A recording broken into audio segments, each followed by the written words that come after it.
Welcome, residents, to the Dr. DC podcast. My name is producer Richard, and across from me is the doctor himself. Bingo, bango, bongo, baby.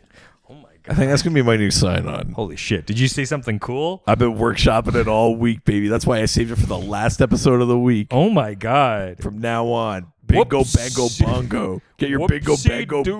bongo shirts in the merch store. That's right. Can't wait. This isn't Ghostfaces. You can't make new shirts for every episode. Just watch me.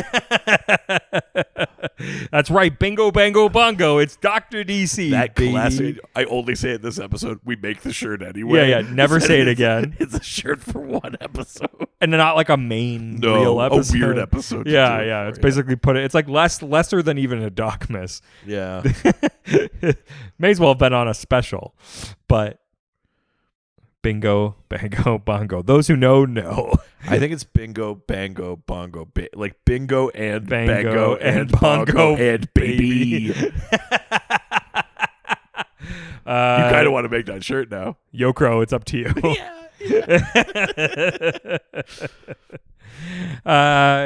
Well, each week we talk about the weird and wonderful world of DC while fielding questions from listeners like you. Like you fucking cucks.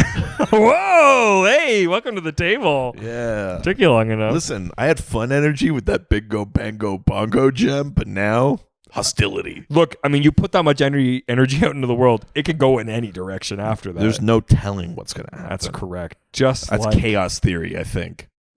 Yeah. Yeah. This is episode 385. Anything can happen. 385. I know. We've done too many of these. No, not enough. You're right. Double it and pass it to the next person. Yeah, we'll officially hand off the podcast at whatever double 385 is. Yeah, Chad, it's up to you now. 770, I suppose. Chad gets it and can do whatever he wants. Sure. Yeah. I mean, at the point where we're doubling it and passing it on, Oh my God, I can't do this that long. you're going to have to. 12 years of this podcast. Oh my I God. did the math. We roughly make it to episode 600 and something by the time we finish Ghost Facers. Oh my God. Yeah. And then we can kill ourselves. And then we could die. Look, I got nothing to live for. Everyone here is primed. They know when an episode comes out that's called #sweet release. Yeah. It's Crisis on Infinite Us.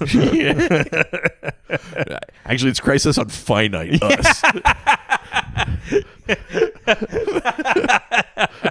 That's right. Yeah. Yeah. The episode will just be a note and the keys to the podcast. It'll just be Stumpin' Chad Bokelman. Yeah, we've sent an email to auto send to Josh with all of the login credentials so he can post it.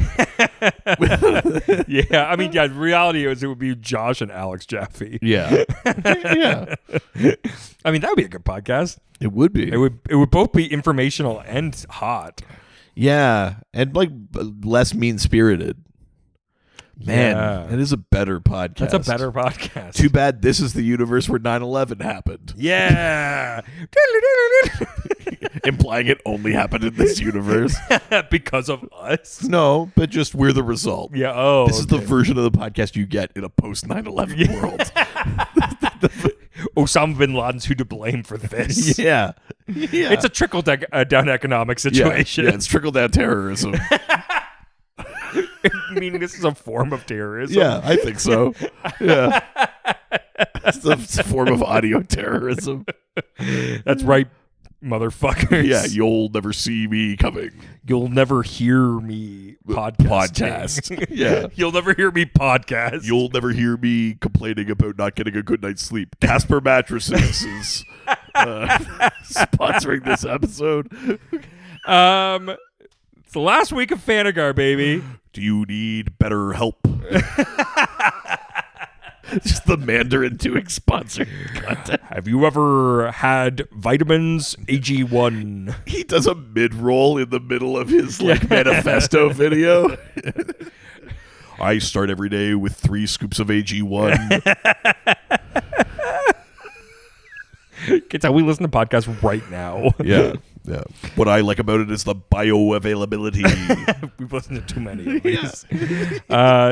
This is the last day of Fanagar. Yes. Part 6. Well, last day of this week of Fanagar. The month continues. That's correct. But yes. But no more special sauce after this week. I mean, unless you subscribe to that subscribe to specific. the very high tier on Patreon. Then To you my obviously only will get, Patreons. yeah, then you'll get your vial like you do every month. Only patrons. Yeah. Your goopy vial is coming. Like me. Goopy file. Jesus Christ. All right, let's get into the questions. Please. We're starting with Twitter. That's Twitter. From Arpit, not Armpit, but Arpit Okay. Patel. Okay. Arpit Patel. Wait, that might actually be a real name. Yeah. With the last name Patel, now I feel like I It's insulted definitely a real name. You're just an asshole. Yeah, but I didn't think it would come out this way. Nope, this is it. We all know you won't remember to edit this because this doesn't come out tomorrow. So, yeah, that's true. good dead air. Shut up. Yep. You're ruining it. No. Good luck finding this part of the episode. Fucking Armpit Patel asks, Jesus. So hostile. does Indigo Lantern Ring brainwash everyone that wears it, or only the ones that lack compassion? Oh, see, yeah, that's interesting. That's why they asked it. Oh, sorry, now you're on his side? Me and Armpit are friends. You can't do that. You can't do that. He wrote in a nice question. He's a nice boy. We don't know that. Well, that's true. I mean, look, go back to that question. He could be a cannibal It's 50-50 or a with, sex offender. It's 50-50 with our listeners. Yeah. He could be a cannibal or a sex offender. Yeah. The two options. The two types of people. Which one's worse? Who's to say?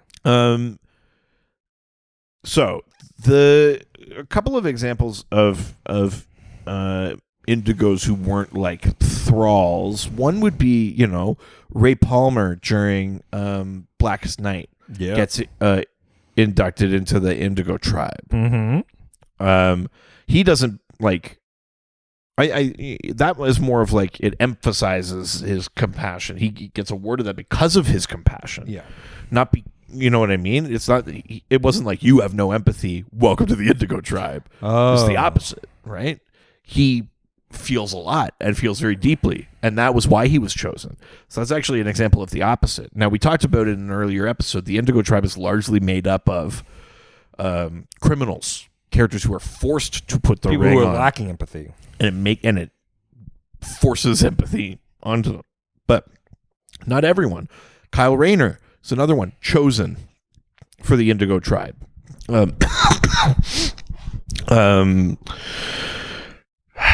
Does Hal do it at some point?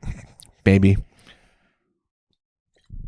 But the point is that there are examples of people chosen for it, not because they lack it.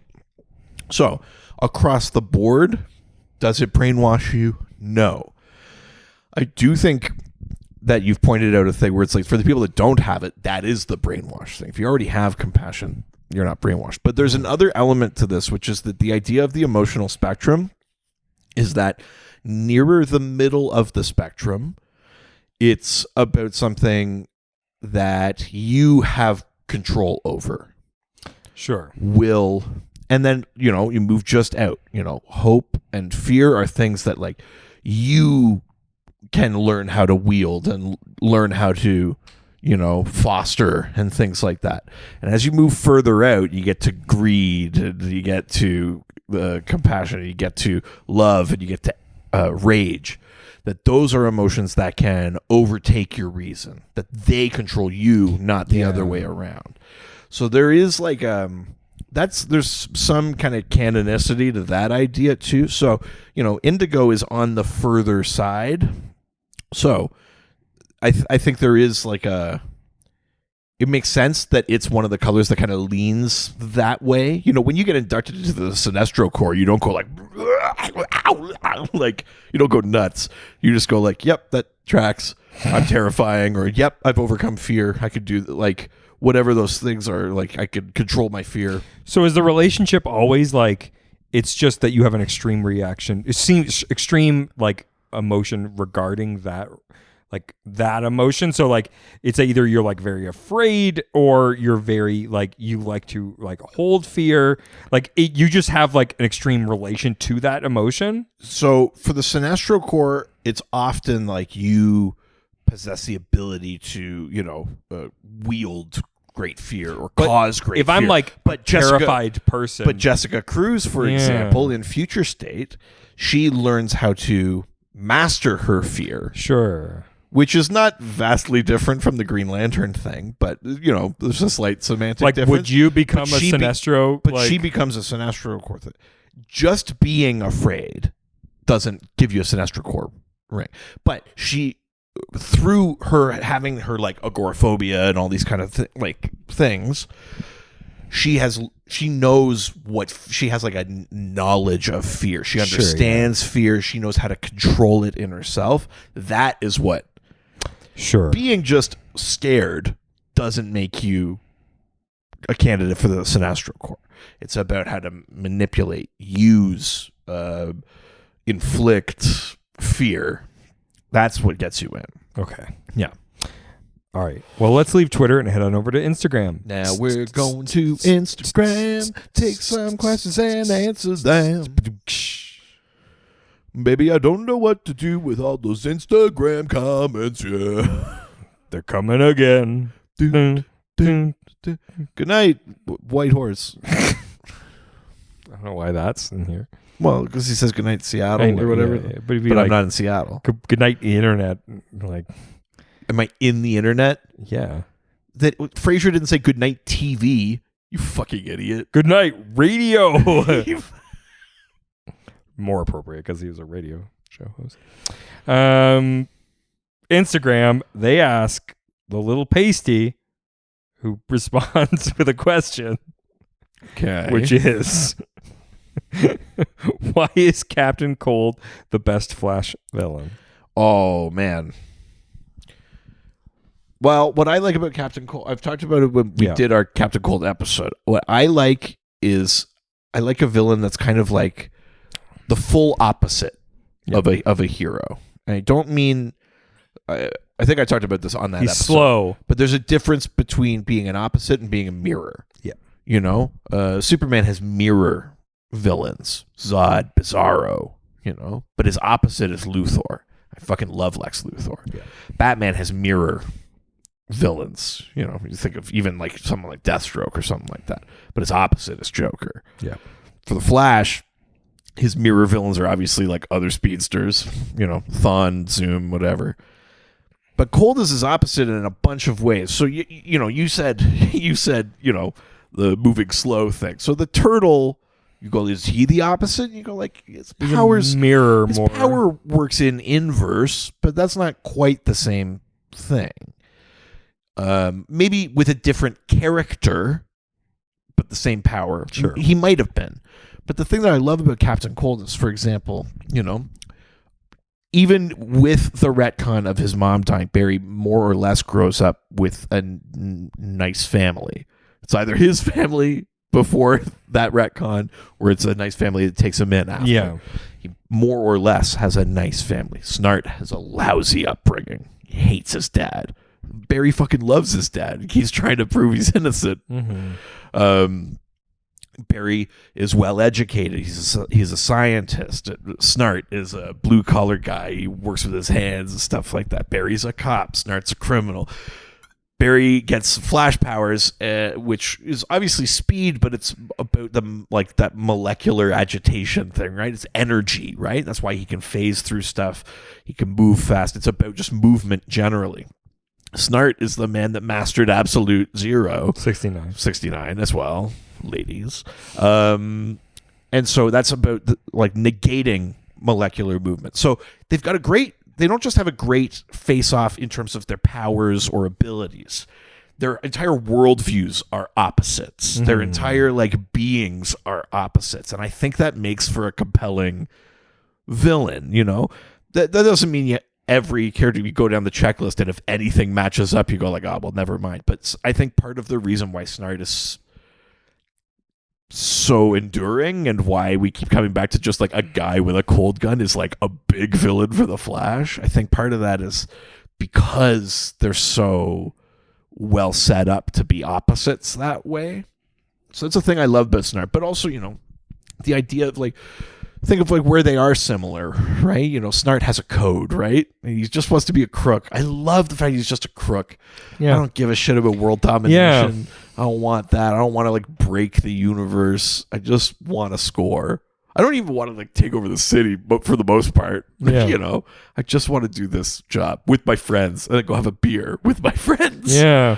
And I fucking love that so much. And I love the idea of him sometimes being on the side of the, you know, like he's like, yeah, I try and rob banks and that, but when gorillas invade, then I'll help the Flash. You know, like, yeah, he's like, it's still my city. I fucking love that shit. You know, there's a part of me that I respond a lot to like some of those kind of like romantic kind of things with like, yeah, just like a man's got to have a code or whatever. It's partly why I kind of respond to Fast and Furious movies. Sure. Where you can have like Jason Statham killed our favorite character in one movie and then you go like, but I see why he's helping them now. You know what I mean? You got to protect your mom. Yeah, sure. You know what I mean? Like, it's these very broad kind of things that, you know, are a little more gray in real life, but I love that in comics. I think Snart's such a good version of that. I think he's very caring too. Like, he kind of takes stewardship over the rogues. Like, he has that kind of like sort of paternal thing. Like, he's a kind of a dad figure for them in a way, and he hates his own dad, but you know, he looks out for them. We don't kill, we don't like, I don't know, there's something just so fucking lovable about that, you know. Well, and his like abilities are like a challenging opposition, but not so extreme that they're world ending, but also not so minor that it's like an easy solve. And he's not dumb, he's blue collar. Yeah, he doesn't have a formal education, but he has experience. Street smarts. But he has experience. Yeah, street smarts. But he has experience. And where Barry maybe overthinks things, Snart does them. You know, and even the version in the show, he had that great line, which is, what is it like? You know, make the plan, execute the plan. You know, change the plan, throw the plan away. Yeah, like you know, like in Forever Evil, he rebuilds his cold gun, and Luthor goes, how the fuck do you know how to build a fucking cold gun? And he goes, I just know what the parts are and what order they go in. I've taken it apart a million times. He's like, I don't know what the science of it is, but I know how to build it. And I don't know. There's something I really appreciate. That's about that. Slightly unrealistic too in its own way. It's comics, who gives a shit? But like, I respond to that. I really like that about him. I think it makes him like a fun, compelling character. And people who do a job, that job just happens to be crime. Yeah, exactly. You know, at the end of the day, he just wants to go home, watch TV, have a like. I don't know. There's something I like about that as opposed to like the Riddler has to go home and be like, I guess I gotta buy 50,000 Rubik's cubes now. Yeah. Like for the next plan. Or yeah. Like there's something a little more. A little more grounded about Snart. Yeah. Snart just clocks in and clocks out. Yeah, I kind of like that. I like that too. All right, the next question is going to come to us from Reddit. All right, where everyone's nice, no one's ever mean. From Daspel23. Okay. Who asks, can you guys recommend some comics that aren't set on Earth 1 or 2? Well, okay, I'm going to give my sort of sassy answer first, and then I'll give you a real answer. Sass to set up. Every mainline continuity comic is not set on Earth 1 or Earth 2. Really? Yeah, because the main Earth is Prime Earth. It's Earth 0. Oh, fuck. Okay. What is Earth 1 then? It's the Earth 1 books. No. Oh, like, yeah. All those Earth 1 books, that's Earth 1. Now, in the Silver Age, Earth 1 was mainline. Sure, yeah. But since Crisis on Infinite Earths, that's not been the name of the main Earth. After Crisis, it was called New Earth, and after Flashpoint, it's called Prime Earth. Okay. And its number designation now is 0. So let's assume Prime is included as part of it. But I assume what you mean by Earth 1 is the main one. Yeah. So, books that take place on other Earths. We obviously have to mention The Multiversity. It's a series I love. It's a Morrison joint. Yep. I like it. That takes place partly just out in the multiverse. They also go to Earths 7 and 8, which are both Marvel pastiche universes. Earth 8 is meant to be like the 616. It's not Marvel's actual universe, which is also out there. Yeah. But it's the world of the Retaliators instead of the Avengers, and the Future Family instead of the Fantastic Four. That's Earth 8. Earth 7 is meant to be that Earth's like ultimate version, called the Essential Universe. Okay. So that's Earth 7. So Multiversity goes to both of those Earths, and then there's one-shots that take you to Earth 4, which is the Charlton universe. Sure. And that's the story Pax Americana that we read, where they Watchmen Charlton, which itself was a Charlton-like thing. Yes. So they go to Earth 4. They go to Earth 10, which is the Nazi Earth, where the Nazis win the war because Kal-El lands in occupied Czechoslovakia. Yeah. And so there's a book called Mastermen there, and then there's another series that comes out later called Freedom Fighters that takes place 60 years later after the war, and the freedom fighters like returning, and the Nazis have taken over America and stuff like that at that point. But it's about them returning and beating the Nazis. Mm-hmm. Spoiler alert. So we go to that Earth. We go to Earth 16 in the Multiversity in a book called The Just, and this is an Earth where the first generation of heroes did too good of a job, and there's no more crime to fight. So their children become like these vapid celebrities. Like they have powers, but they only exist for like to be tabloid famous, like who's dating whom and blah blah blah blah blah.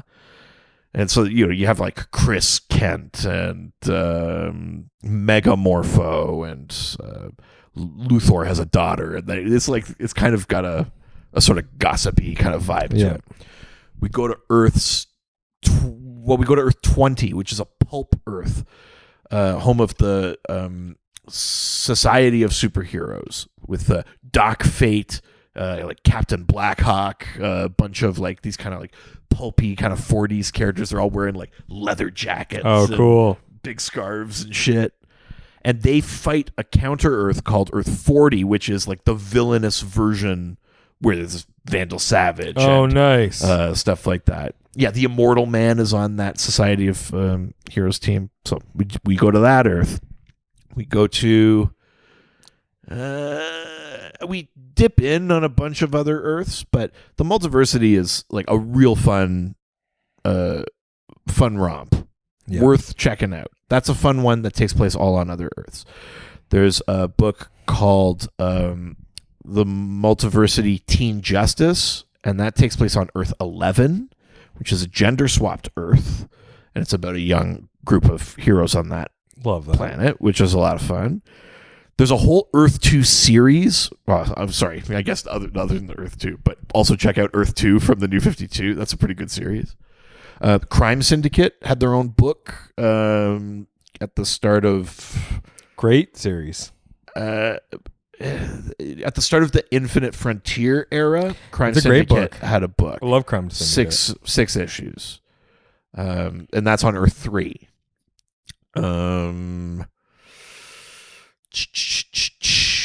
One of the Earths that you go to in Multiversity is Earth 5. It's Thunderworld. It's the old like Captain Marvel, like the kind of Fawcett Comics feeling Captain Marvel. Like, gee golly, like big red cheese kind of Captain Marvel. Yeah. Oh, there's a series from quite some time ago in the 2000s or something called just imagine Stan Lee's DC universe. There's a bunch of different books, but it was Stan Lee inventing like his own versions of characters. So Green Lantern was like tied to Yggdrasil, the World Tree, and his name was Len Lewis, and he had kind of like Earth, like life powers. But all of those technically take place on Earth 6. And then there was a celebration of Stan Lee's, what would have been his 100th birthday, where a bunch of creators wrote new Earth 6 stories. Oh, cool. So there's that. There's stuff out there if you go hunting for it. That's worth reading. Captain Carrot and the Amazing Zoo Crew. That series takes place on Earth 26. Used to be Earth C, pre-crisis, but it's now Earth 26. Love that. Yeah, there's all sorts of fun stuff out there. We love Captain Carrot and the Zoo Crew. Yeah. All right. Time for the last question, which means we're leaving Reddit and we're heading on over to the Doc Scored. Yep.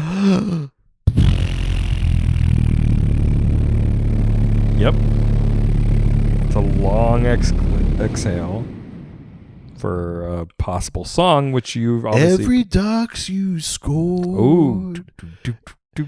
Every scored you docs.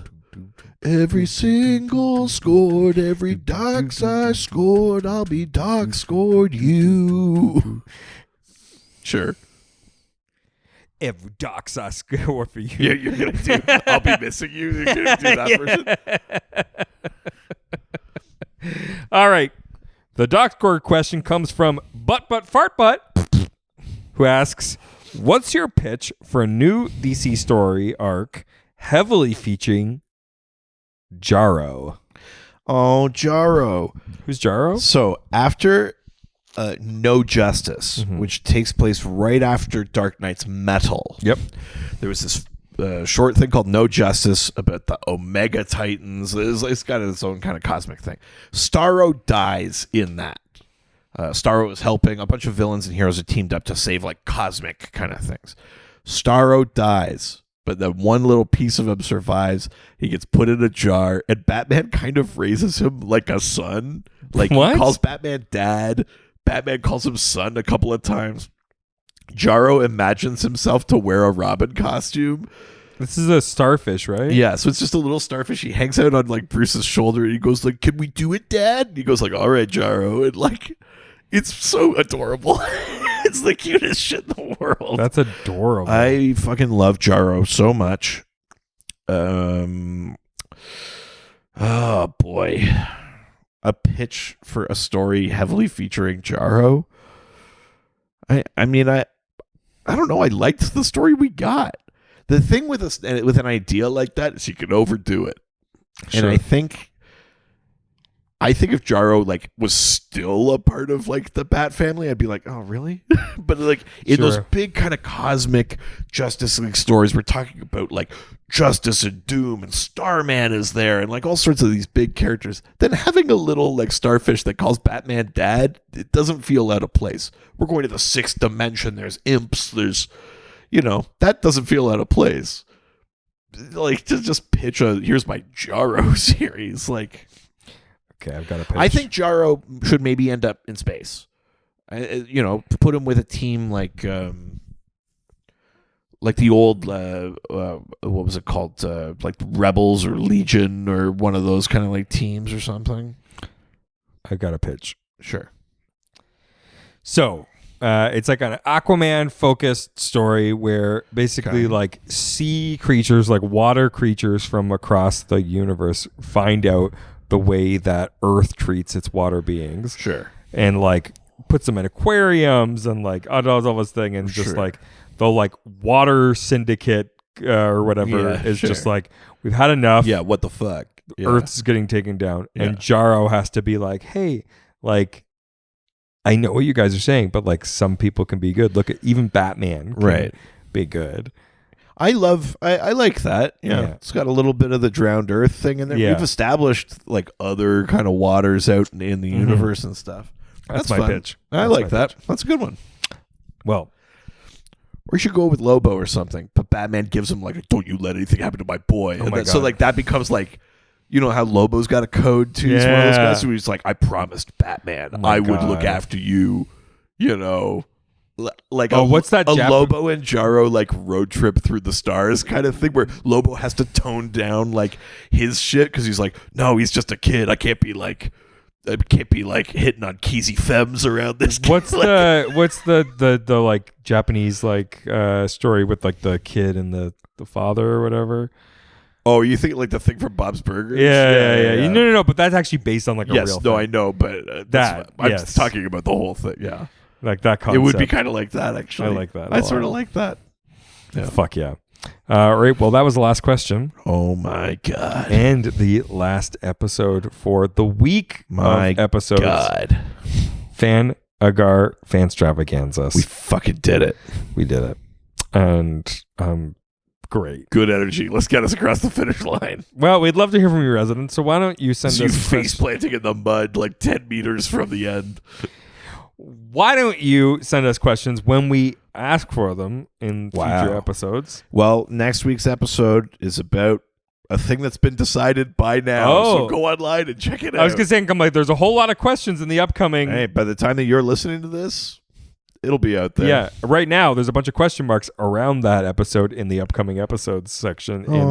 You looked at it. Yeah, of course I looked at it because I was like, is there 6 episodes or 7? So I looked. Nice. Well, you can send those questions to our various social media platforms. Dr. DC Podcast or Dr. DC on Facebook, Twitter, Instagram, and TikTok. That's all right, baby. Or drdcpodcast.com or .ca for our website. Give us a 5-star review on whatever platform you listen to the podcast. And if you want to give us a few dollars, you get some extra content all through our Patreon. Patreon.com/DrDC. There's a $1, $5, $7 level. They all give you access to the Doc Squad, our awesome Discord fan community.